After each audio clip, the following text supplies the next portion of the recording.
Good evening. Police are still questioning a 42-year-old man who's been arrested on suspicion of killing his ex-partner and the attempted murder of their 2 children at their home in Pipe Hayes in Birmingham.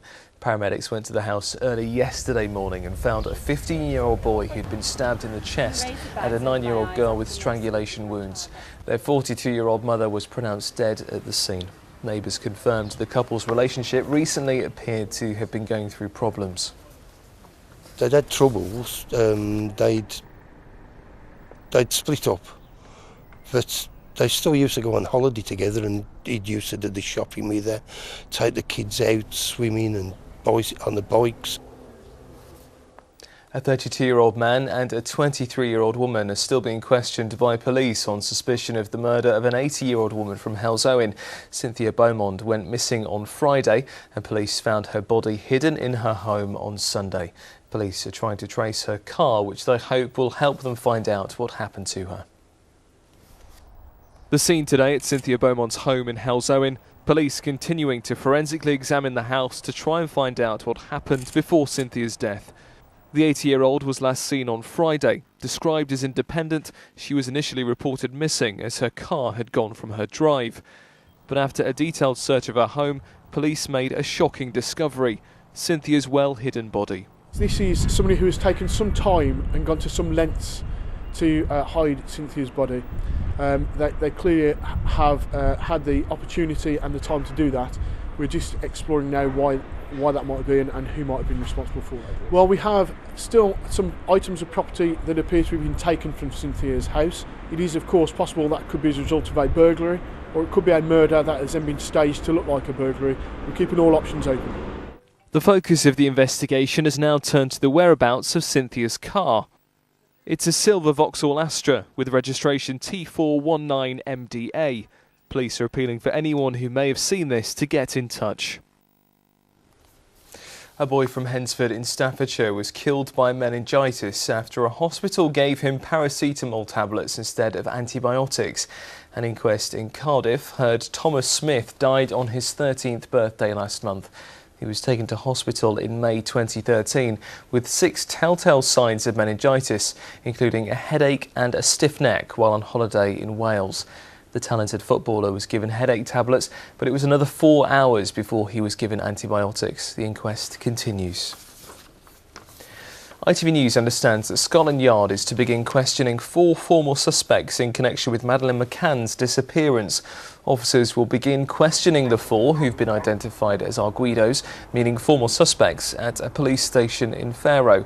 8 key witnesses will also be questioned. Madeleine from Rothley in Leicestershire went missing while holidaying with her parents in Prideluge in 2007. Police in the West Midlands now have new legal powers to protect victims of domestic abuse. A suspected domestic abuser can now be banned from a victim's house for up to 28 days. Domestic violence protection orders will give those affected time to think about their options and get support. This is something that we think we can use to help victims, to protect victims where we feel there has been violence used or threatened, and it will give agencies the opportunity to work with victims and their families to provide protection and support to them to flee that abusive relationship. Health inspectors have started to review patient safety at Stafford Hospital after concerns were raised about staff shortages. Hospital bosses invited the Care Quality Commission into the hospital to assess the situation, as they fear without enough staff some services could be unsafe. The CQC have been listening to patients and relatives before going into the hospital for 2 days to see how it's coping. Victoria Davis reports. It's a hospital struggling to recruit and keep staff. Now it's feared there may not be enough doctors and nurses to treat patients safely, which is why the Trust's special administrators running Stafford Hospital have called in the inspectors to review the situation. I think patients should be, as we are, concerned. Patients do recognise that this is a hospital under great pressure, and I wouldn't want anyone to pretend that it wasn't. Equally, I hope they are reassured that we're taking this matter very, very seriously, and bringing in the CQC is an example of how seriously we take the whole thing. Since the scandal at Stafford and the announcement that Mid Staffordshire NHS Foundation Trust is to be dissolved, it's been difficult to recruit people. Hospital bosses have had to rely heavily on temporary staff and say some services are at risk because of staffing levels. If there's anything that we see over the next couple of days that gives us immediate concern, we'll raise that straight away with the Trust and expect the Trust to take immediate action. And I think the discussion already is that people will really understand those challenges. But we will take immediate action if we see something that is unsafe. The Trust special administrators say they believe the hospital is safe, but say it's important to get things checked by inspectors so they can deal with any problems in the future. Victoria Davis, ITV News. Controversial documentary Benefit Street, which was filmed in Birmingham, did not breach Ofcom guidelines.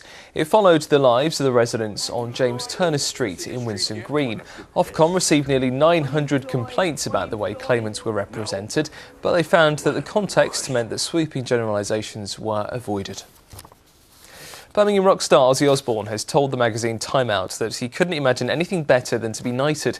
It comes after a devoted fan in Australia set up an online petition to get him honoured for his services to music. More than 14,000 people have signed the petition, which closes in 6 days' time.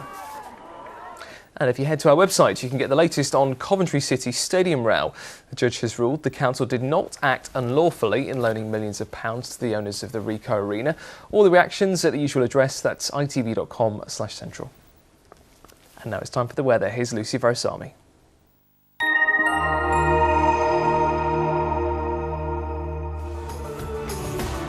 What's in store for today? ITV Local Weather, sponsored by CenterParcs. Hello to you again, a very good evening. Well, as we charge our way into a new month, things are looking promising, warming up quite nicely, settled, dry and calm for us in the coming few days. This is an idea of temperatures come the middle of the week, around 26 degrees or more across southern England, but very muggy, very humid, a little more comfortable for us across the Midlands with highs of 23 or 24 degrees by then. A quiet and dry night and under clear skies, temperatures falling away, so cool and fresh feeling tomorrow morning, but sunshine from the word go, and for most of us, another lovely day. I'll see you again soon. Good night. ITV Local Weather, sponsored by CenterParcs.